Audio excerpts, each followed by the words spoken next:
You're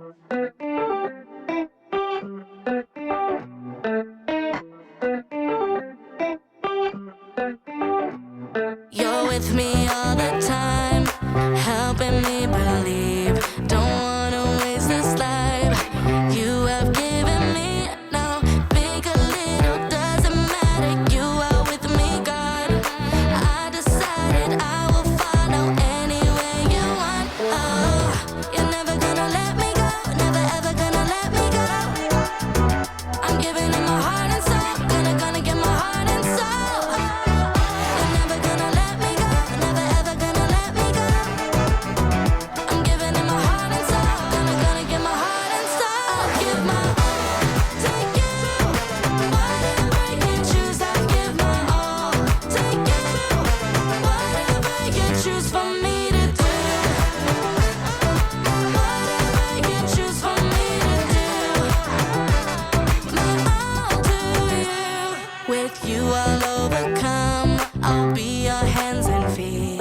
I'm trusting in you, God. You're strong when I am weak. So big or little, doesn't matter. You are with me, God. I decided I will follow anywhere you want. Oh, you're never gonna let me go, never ever gonna let me go.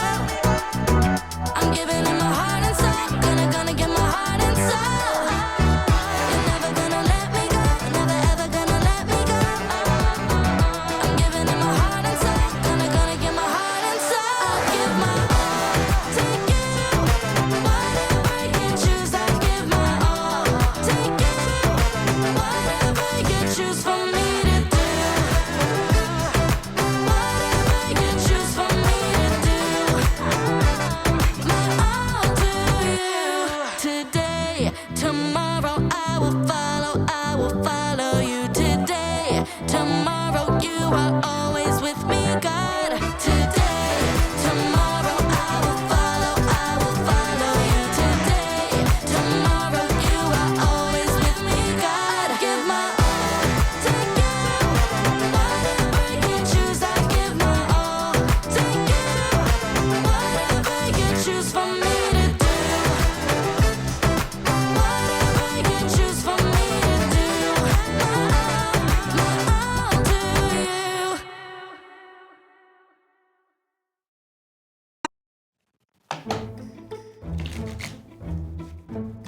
Welcome to the Story Lab. This week we're talking about responsibility. While we take a look at some of the hardest workers in nature. They're tiny but speedy. What? It's a slow mode kind of day.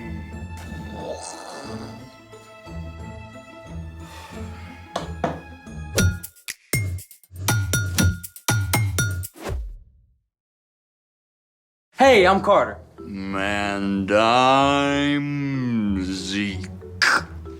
We're talking about responsibility, which is showing you can be trusted with what is expected of you. Okay, what's with the slow-mo? Winter break was so awesome. Sleeping in every day, no place to go.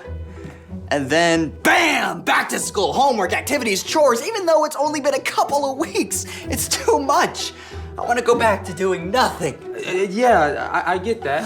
I'm stuck in vacay slow mode. Dude, same. I'm doing this House of Cards competition with my cousins, but I can't seem to get it off the ground.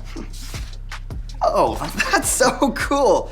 I would totally live there. Yeah, well, I'm good at sketching ideas. Building, not so much. Ah, persistence, my friend.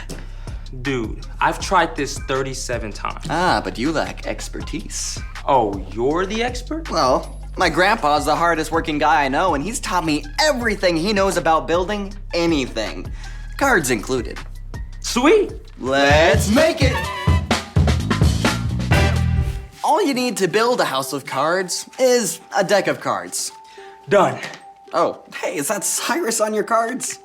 Best dog ever. He's been in the family almost as long as I have. Well, show me what you got so far. Okay. I start like this. Okay.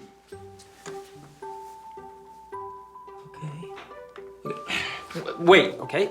I just need to get them to balance. Let me try again. Okay. There. Cool, so now, Can I take a crack at it? be my guest. Oh, I'm always prepared. We can each build one. Alrighty. So first, you start by making a triangle, or as sciencey people call it, an apex. Then, you build a second one right next to it. And after that, you put a card right on top, like a roof. Whoa, hold on. That is exactly what I've been trying. Where and when did you get these? Well, my aunt gave them to me for Christmas. She had Cyrus's picture printed and everything. So, the cards are brand new. Yeah, I opened them this morning. Aha! Aha! Look, come on, can I get a light bulb? Want to share your light bulb moment? Yeah. Friction. Friction?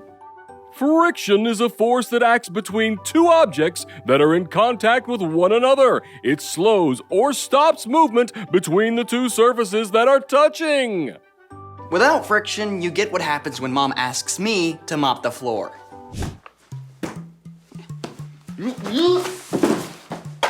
So, without friction, stuff slides? Yep. And your playing cards are brand new and slick. So, no friction. So, if I want to build a house that sticks, I need to wear these out. Or just use some of mine. Let's get to work. Speaking of work, it's time for... The story before the story. Today, we're in the book of Proverbs, which is full of wise sayings. Many of these came from King Solomon. Solomon became king at a very young age. He was worried about how he could lead without much experience. One night, God spoke in a dream and told Solomon he could have any gift he wanted. Solomon could have asked for money or power, but instead, Solomon asked God for wisdom so he could be the best leader for his people. God listened and honored Solomon by making him the wisest man on earth. Many of the things Solomon learned and said were written down together with other wisdom. The sayings called Proverbs are short sentences or stories that help people make wise decisions in their everyday lives, which is where our story starts. Take it away. Hey everyone, I'm Brian. Did you know that God designed all of us, every single person, for good work? It's actually one of the first things we discover in the Bible. The first thing God did after creating the world and then Adam and Eve was to give them the amazing job of caring for creation. Our job is to love God and love others. And there are so many different ways we can do that. But you know, it often takes hard work. And in Proverbs, we find some unlikely role models for hard work. Ants. That's right. Those creepy crawlies that most people try to step on, they're rock stars. Did you know an ant can lift up to 50 times its weight? And for every human on Earth, there are 1 million ants? Okay, maybe don't think about that part too much. But ants are fascinating, and there's a lot we can learn from them. In Proverbs 6, we read, "You people who don't want to work, think about the ant. Consider its ways and be wise. It has no commander, it has no leader or ruler." Ants show us how to work. Ants don't need anybody to tell them what to do. They each have their own jobs and they work hard every day to do them. In an ant colony, some ants find food, some feed the larvae, others take out the trash, and some ants even stand guard. Come on, everyone, let's go! Working is better when we do it together! And just like an ant, you can take responsibility for your own chores and schoolwork. That's right. Don't you wait for somebody to tell you to get started or to follow through. And if you need help, take responsibility to ask for it. Let's keep going.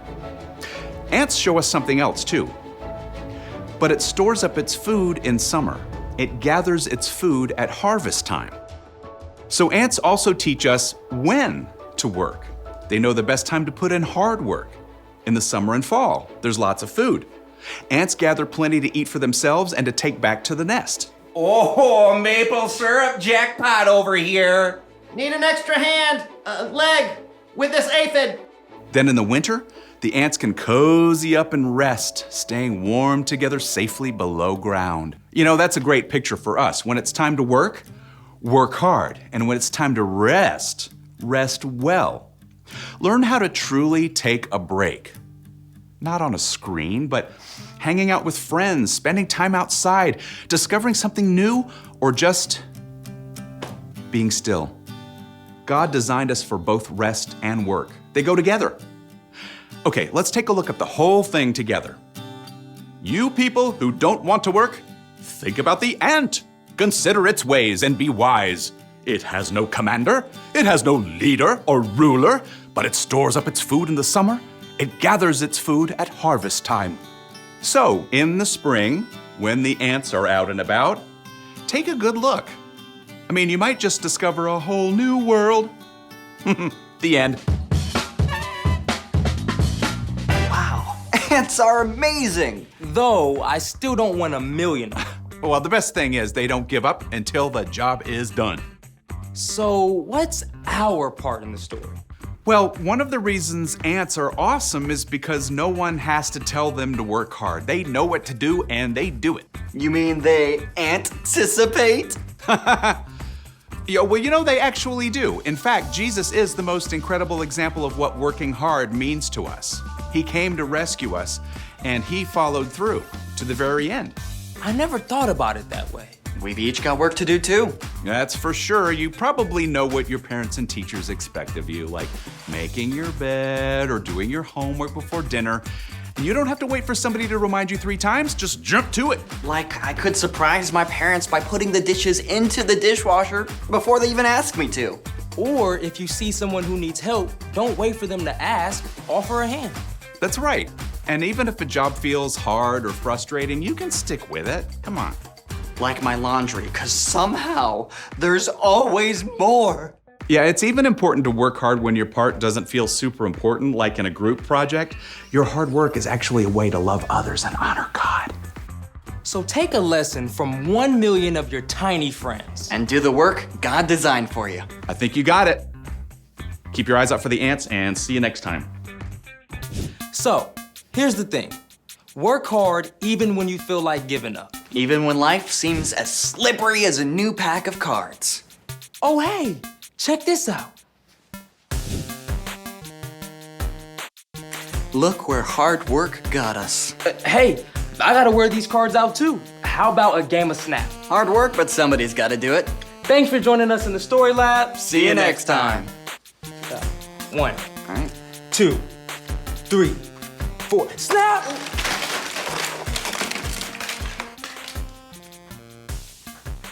That took 4 hours.